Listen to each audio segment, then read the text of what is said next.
자, 쌍방울그룹 대북송금 의혹 수사가 속도를 내고 있습니다. 자, 핵심 연결고리로 지목이 된 이화영 전 경기도 평화부지사는 여전히 관련 의혹을 전면 부인하고 있는 상황이죠. 그런데 오늘 중앙일보 보도에 따르면 이런 내용이 나왔습니다. 한번 보시죠. 2018년부터 쌍방울이 대북 행사를 후원을 했었다는 겁니다. 그런데 왜 이화영 전 평화부지사는 이런 대북 송금과 관련해서 쌍방울과의 연관성을 부인하는 걸까? 의문이 좀 있는데 뭐 이런 내용인 겁니다. 그래서 2018년 11월 16일 날 제1회 아태평화 국제대회가 있었어요. 어디 뭐 저 경기도 고양시에 있는 호텔에서 있었군요. 그래서 경기도와 아태협이 주최를 했습니다. 그런데 이제 그 책자 같은 게 참석자들한테 배부가 됐는데 행사 자료집 마지막 장에 쌍방울 하면 떠오르는 브랜드가 뭡니까? 트라이 아니겠습니까? 트라이. 저게 딱 있었다는 거예요. 그러니까 책자의 첫 페이지에는 저 행사를 안내하는 저런 게 있었고 마지막 페이지에는 저 트라이를 홍보하는 저 부분이 있었다는 거죠.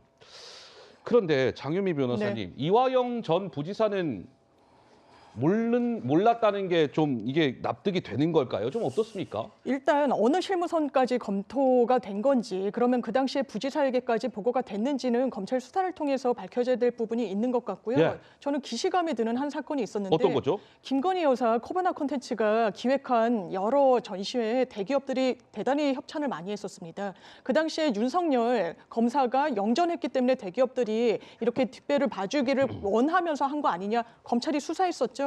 거의 무혐의 나왔었습니다. 왜? 그 대가관계 입증하기 어려우니까요. 이 건이 일단 형사 사건은 맥락도 봐야 되겠지만 단건으로 죄가 되는지 성립하는지 여부를 판단해야 되는데 이 부분은 전형적으로 안 좋은 인상을 주기 위한 하나의 이런 흘리기 수사의 한 단면을 보여주는 게 아닌가 생각합니다. 근데 조금 전에 이제 저 행사 뭐 이제 트라이 뭐 광고가 있었고 저 행사가 2018년 11월 정확하게 18일 경기도 고양시 엠벌 호텔이라는 데서 있었는데 저 아까 책자가 이제 배부됐다는 거 아니겠어요? 첫 페이지에는 이른바 이제 저 행사 소개하는 거고 이렇게 딱 뒤를 넘겨보면 여기 이제 트라이 광고가 실려 있었다는 거예요. 근데 저 행사에 이재명 당시 2018년이니까 경기지사도 참석을 했었습니다. 여기에서 이런 얘기했습니다. 들어보시죠.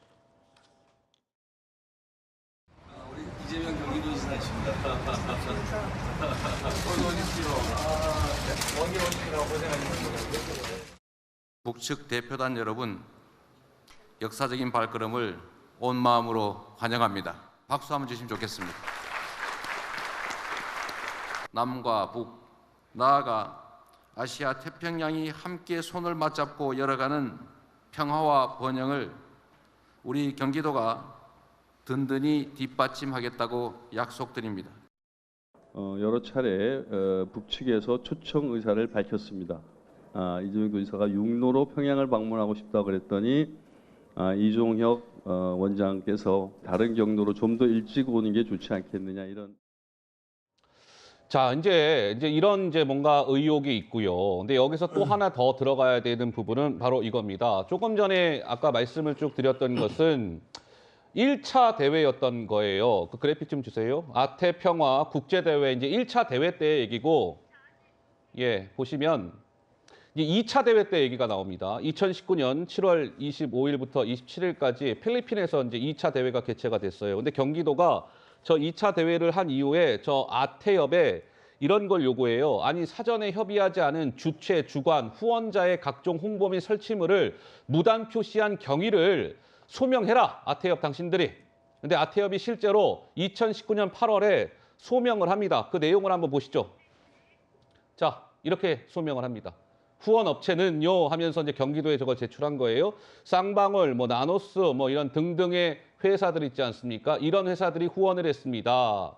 강제징용 피해자 6월 발굴 사업 등을 지속 후원해 왔고 저들 기업들이 2018년 1회 대회도 아까 그 말씀드린 거 있잖아요. 호텔에서 했다는 거. 그 1회 대회도 후원해준 업체들이라 후원사로 명시했습니다. 근데 저 후원 업체로 명시된 기업들이 모두 공교롭게도 쌍방울과 KH그룹 계열사들이었다는 것이죠. 여기에서 합리적 의심이 드는 건 경기도 공무원들이 소명서 수신을 전후해서 최소한 쌍방울과 KH그룹의 후원 사실을 알았다는 게 합리적인 추론 아닐까? 뭐 이런 것인데 우리 보 위원장님은 좀 어떻게 보시는지요?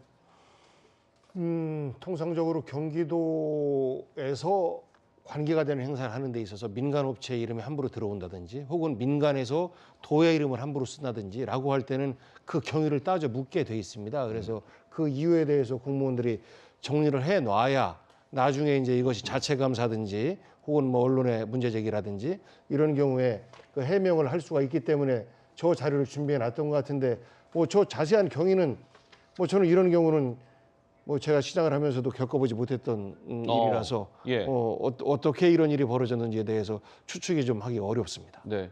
김연아 의원께서는 좀 추측이 되십니까? 아니, 쌍방울이 관련이 된 거죠. 무슨 뭘 이렇게 복잡하게 얘기를 하세요. 그다음에 1차 세미나에서도 돈을 댔다는 거 아니에요. 그리고 저는 저 지금 해명 자료를 보면 적어도 경기도의 대북 관련 사업에 있어서는 계속 쌍방울이 관여를 했던 거예요. 다만 쌍방울이라는 기업이 아니라 자기 계열사 이름으로 계속 바꿔가면서 돈을 댔던 거고 여기서 한번 보십시오. 이화영 전 부지사가 쌍방울 사회이사였어요. 법카를 받아서 1억 원을 썼어요. 어떻게 저기서 쌍방울과 대북 관련된 협의 사항에서 이화영 지사라는 사람이 있는데 연관이 안 될 수가 있습니까? 저는 그거를 부인한다는 건 굉장히 무리한 억측이라고 생각을 하고 있고요. 이 경기도와 관련해서 지금 대북 사항에서 이화영 지사는 모른다고 답을 하고 있죠, 일관. 근데 지금 민주당에서 여러 가지 조국 사태부터 시작해서 나타난 이 수사의 진실을 보면 처음엔 모른다고 합니다. 그다음에 이제 증거가 나오잖아요. 그러면 아, 내가 모른다고 얘기할 때 기억이 살짝 안 났다고 얘기를 합니다. 네. 그러고 나서도 이제 계속 정황이 나서 그럼 거기서 그 한 것이 잘못이 아니냐라고 얘기하면 뭐라고 얘기하는 줄 아십니까? 나만 몰랐다고 그랬냐? 나만 거기 가 있었냐? 쟤도 있었고 누구도 있었고 지금 이렇게 물타기를 합니다. 저는 대북 송금도 그런 거라고 보고 있고요. 어쨌든 이화영 지사는 쌍방울과 뗄래야 뗄 수 없는 관계였다라는 것. 대북 사업에 김성태 전 회장이 여러 루트를 통해서 돈을 지금 지급했다고 본인이 진술하고 있지 않습니까? 네. 이걸 몰랐다라고 하는 것, 예, 저는 배임이고 업무상 과실치사입니다. 알겠습니다. 이제 대북 송금은 아직 뭐 이제 검찰이 수사를 하고 있는 단계니까요. 어떤 것 하나도 먼저 예단할 수는 없을 것 같고 검찰이 뭐 언젠가는 수사 결과를 내놓지 않겠습니까? 자, 이 대북 송금과 관련해서 한동훈 법무부 장관이 지난달 국회에 출석해서 이런 얘기를 한 바가 있었습니다. 잠깐 들어보시죠. 멀쩡한 기업을 사냥해서 주가 조작하고 돈 빼돌리고 정치인에게 뒷돈 주고 그리고 북한에 몰래 돈 준 범죄인이 수사받다가 해외로 도피하면 최선을 다해서 잡아와야 하는 것이 국가의 임무입니다. 국민들께서 진짜로 궁금해하시는 것은 민주당이 말씀하시는 깡패 잡아오는 배후가 아니라 깡패 배후일 거라고 저는 생각합니다. 북한이 유력한 민주당 대선 주자였던 이재명 경기도지사 측을 포섭해서 문재인 정부 이후에도 대한민국의 영향력을 행사하기 위한 그런 정치 공작이었다. 북한 접촉은 실정법 위반이 있는 부분이기 때문에 그 부분도 포함해서 검찰이 공정하게 수사할 거라고 생각합니다. 허가받지 않은 대북 접촉이 위법인 것은 분명하고요. 자, 대북 송금 관련해서 한동훈 법무부 장관이 뭐 하여튼 문제가 있을 수도 있다라는 취지로 얘기했습니다. 이제 검찰 수사 결과를 봐야 되는데